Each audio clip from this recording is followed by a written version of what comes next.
And now, episode 21, 22, chapter 18, which is on page 201.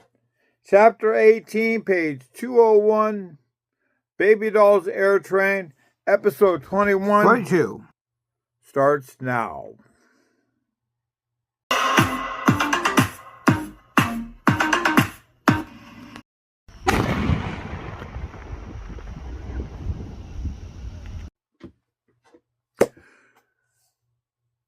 Do you, Bailey, Tanya, Ashley, take this man to be your lawful wedded husband, to have and to hold, to love and to cherish, till death do you part? Ask a man wearing a black robe and holding a Bible. I do, says the young, nervous bride. And do you, Wendell Oliver Winchester II, take this woman, a lowly commoner, future unfit mother to be, your lawful and wedded wife? The bride's mouth drops open as the groom removes his arm from her, sneers, and says, "Why would I? I would have to be crazy. I can't believe you would do this to me. I can't believe you would treat your own family this way. After all we've done for you, especially what you did to my two boys," as he reaches out and grabs her by the throat and says, "I should do the world a favor right now and kill you dead." No, no, pleads Bailey as she feels the grip of tightening around her neck. Her eyes water and blurred image of her angry first husband's face begins to change to her second husband, Judge. The once tightened hands quickly slips off her throat to her shoulders as they change to warm caress, an embrace, and a passionate kiss on her mouth. The wedding sounds and voices begin to fade as a new voice and face emerges and replaces the warm, embracing smile of her beloved Judge Wilder. "Wow, that must have been some dream," says Babydoll, wearing a naughty little smirk, not expecting an answer. "I wish I could dream like that." Bailey's thought was, "No, you don't." But of course, it was the nightmare at first that still breathed fresh on her throat and eyelids.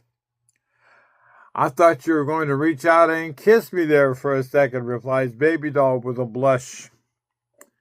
Both women embrace heartily as Babydoll is the first to utter the words, "I'm so happy you're alive. After all these years, I've missed you so much," she whispers happily. "Judge always said you were alive, and we just thought he was kidding himself and just trying to make us feel good too. But what the hey," concludes Babydoll as her voice concludes with a joyful tremble. Bailey is held tight and not quickly released by Judge's adopted sister, as she too is very happy for this moment and relieved to have been rescued from this devastating nightmare. Babydoll begins to tread backwards with guilt as she lamentates, "I hope you're not mad at me, Bailey. The others wanted you to rest more, but I just couldn't wait. I just had to see you." She beams with childlike enthusiasm that graduates to another full-fledged embrace. "Good morning," says Bailey as she rejoins them in a three-way hug. "It's good to see you again, Aunt Babydoll. I've missed you." Babydoll smiles warmly and is about to speak when Christian enters the tent, boldly marching forward and says harshly, "All right, everybody out." Bailey is shocked by this rudeness and looking over to a disgusted Marie, who says nothing in return. All three exit the tent and walk over to a low-burning fire, where Christian immediately has anchored himself with standing defiance and anger blistering from his lip. Marie bites down on her bottom lip and holds back from saying what's on her mind with great difficulty. While many have grown accustomed to Christian and his ways of late, Marie never did. Champ always had to caution her from unloading on him when he demonstrated his brash and bited attitude. Both Bailey and Babydoll can see the great effort Marie was putting out to restrain her anger.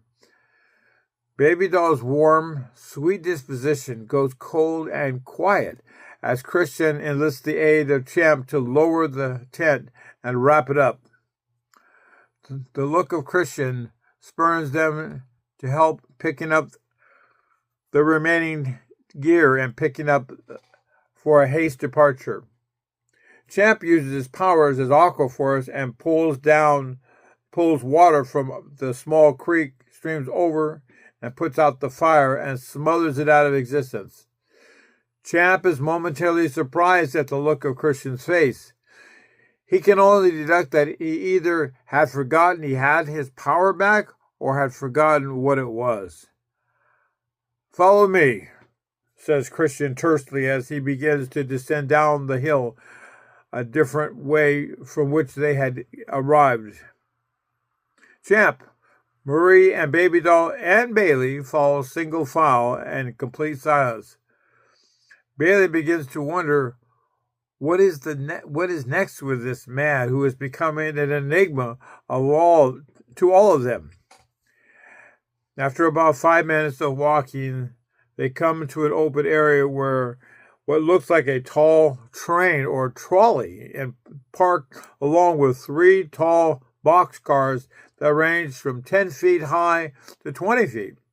The 3 boxes appear to be detached by some short cables, wires, and no more than 3 feet across.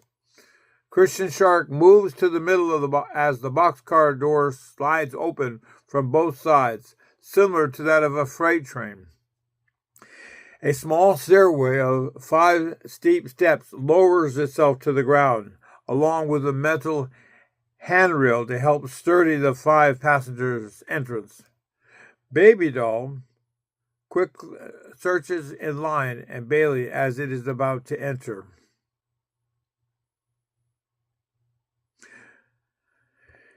Bailey is bewildered by his action at first, but she complies graciously and says nothing. Once inside, she sees Champ and Marie sitting down on a pew-like bench, which was what one would commonly see in a church. Champ and Marie's eyes widen in surprise as they look past Bailey to Babydoll. Bailey turns and sees Babydoll touching the upper left corner of the door as the steps from the outside retract and the doors close with suddenness. Babydoll's eyes move briefly over to Christian, who is standing precariously to her right, as they both exchange icy glares at each other and say nothing. Babydoll turns to her right and purposely bumps Christian, who refuses to move out of her way as she passes him and exits through another door to what Bailey would guess would be another train car. After a few seconds passes, Christian too exits the same way. Champ, Marie, and Bailey all join in with a collective sigh of relief. "Feels warmer already," says Marie with bitterness to herself. Before anyone can say another word, they are all suddenly startled with movement. The motion of the train would be best described as that of an elevator that suddenly jolts itself upward to begin a long climb. The momentum now shifts with the inertia of an accelerating race car. They quickly make their way to the wooden bench seats lined up along and grab onto each other, expecting to be thrown backward. Both Bailey and Marie look quickly to find a seat belt to secure themselves, but find none. As the train motion levels out, They find all sense of motion and thrust discontinued, and it becomes very easy to stand and walk around without fear of falling or being thrust aside. Champ is the first to stand and gravitates to the section of the wall by the door. He peers closely at the panels of the wall, studying it. The room decorations of small, different designs and patterns seem more than just decorum to him. Champ reaches out to test his hypothesis and touches the walls where the plastic patterns seem to flow together. As he does so, an 80-inch flat TV screen suddenly drops from the ceiling. The TV screen is on and split in 4 boxes of different visual feeds. The top boxes seem to show a view of where they are going, and whereas the upper right shows where they have left behind. The bottom feeds are hard to figure for Champ as first, but upon closer examination, he sees the images are from the lower portion of the train by where the tracks and wheels would be. But this air train is very different from the ones that he had learned about. The images reveal the train being lifted itself in air, unsupported by a road or even rail like a conventional train tracks on Earth. Wow. That's amazing, says Champ with awe. This is much better and more sophisticated than Christian led me believe. The information says that this craft actually flies about 10 feet off the ground and runs completely invisible. Can you believe that? Any higher than 20 feet, it becomes visible, slows, and could even begin to tumble from the skies. Suddenly, a red light comes on and begins to flash. The engine side of the wall where Babydoll and Christian had originally exited opens as Christian Shark marches in and throws himself angrily down on the bench where Champ was sitting. He sits there looking at the floor with his lower lip puckering, as if pouting and supporting an occasional grunt every few seconds. Marie begins to glare at Christian, almost begging him to look at her. Champ puts his hand firmly on her shoulder to settle her down and to possibly defuse an ugly altercation. She looks up at Champ intensely, and Champ's stern looks makes her capitulate the moment in support of her husband's better judgment. Christian's mood is sullen and bitter as he directs his attention to her eyes in a classic 5th grade stare down. He has done this before and won using his special death stare from the top of his eyes. Marie's shoulders tense as Champ's grip presses down on her for her not to respond. A few more seconds passes as Christian stands up and moves to the door.